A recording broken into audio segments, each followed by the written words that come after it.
Hello दोस्तों, नमस्कार। आप देख रहे हैं द वर्ड ऑफ बुद्धिस्ट 001 में। अगर इस चैनल पे नए हो तो सब्सक्राइब जरूर करें। तो इस वीडियो में बताने वाले हैं किसान की रोचक कहानी। इस वीडियो में बच्चों के लिए पाठ्यक्रम अन्वेषण करना, अपनी कक्षा से संबंधित हमारी सभी पेशकशों का अन्वेषण करें। वेदांतु स्टो कहानियां, किसान की प्रेरणादायक कहानी। बच्चे सीख रहे हैं। बच्चों के लिए कविताएं, बच्चों के लिए कहानियां, जल्दी सीखें। बच्चों के लिए निबंध, बच्चों के लिए वर्कशीट। किसान की कहानी का परिचय। ये बच्चों के लिए पढ़ने के लिए सबसे अच्छी और सबसे प्रेरणादायक लघु कहानियों में से एक है। एक समय की बात है, माता पिता किसानों की कहानियों का वर्णन करते थे, जो भूमि पर खेती करने, फसलों की खेती करने और नागरिकों के सफल जीवन में मदद करने में उनकी महानता को दर्शाती हैं। भारत में उन्हें देश की रीढ़ कहा जाता है और भारत के नागरिक उन्हें बहुत महत्व देते हैं। जैसा कि हम जानते हैं कि चीजों, खाद्य पदार्थों और कार्टून पात्रों के बारे में कई कहानियां उपलब्ध हैं, अज्ञात तथ्य यह है कि किसानों जैसे महान लोगों पर अभी भी कुछ कहानियां उपलब्ध हैं। आइए अब एक किसान की रोचक कहानी पढ़ें। कहानी का अवलोकन। किसान। एक बार एक किसान था जिसके पास मकई के बहुत बड़े खेत थे। पड़ोस में वह सबसे बढ़िया मकई उगाता था। हर साल वह राज्य मेले में प्रथम स्थान जीतता था और गर्मियों के अंत में हर कोई उसकी स्वादिष्ट फसल का स्वाद लेने के लिए उसके खेतों में आता था।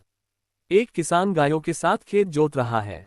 एक दिन एक समाचार रिपोर्टर किसान से मिलने गया और उसका साक्षात्कार लिया तथा उसकी सफलता के रहस्यों के बारे में जाना। साक्षात्कार से कुछ दिन पहले रिपोर्टर द्वारा किए गए अध्ययन के अनुसार किसान हमेशा अपने सबसे अच्छे उत्पादन वाले बीजों को आसपास के खेतों में साझा करता था। जब साक्षात्कार का समय आया तो रिपोर्टर ने उसके लिए एक शक्तिशाली प्रश्न तैयार किया था।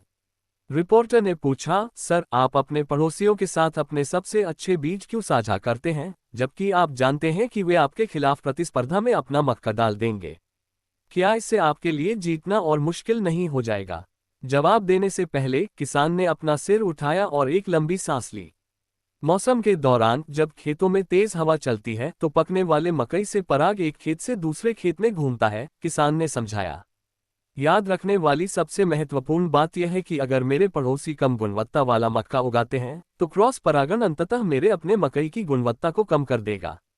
नतीजतन अगर मैं बढ़िया मक्का उगाना चाहता हूं तो मुझे अपने पड़ोसी को भी अच्छा मक्का उगाने में मदद करनी चाहिए। मक्का उगाता किसान। हमें सार्थक और खुशहाल जीवन जीने के लिए दूसरों के जीवन को समृद्ध बनाने के महत्व को पहचानना चाहिए। जब हम इसे दूसरों के साथ साझा करते हैं तो हमें सच्ची संतुष्टि मिलती है। कहानी की नीति। जब हम खुशी से देते हैं और बांटते हैं तथा कृतज्ञतापूर्वक लेते हैं तो सभी को लाभ होता है। क्या आप बच्चों के लिए कुछ अच्छी लघु कथाएं ढूंढ रहे हैं? वेदांतु के पास बहुत ही छोटी छोटी सोने की कहानियां, छोटी और मजेदार सोने की कहानियां और बहुत कुछ की शानदार विविधता है।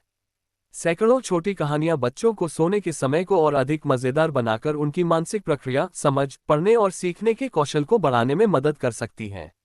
ऐसा ही वीडियो देखने के लिए सब्सक्राइब करें।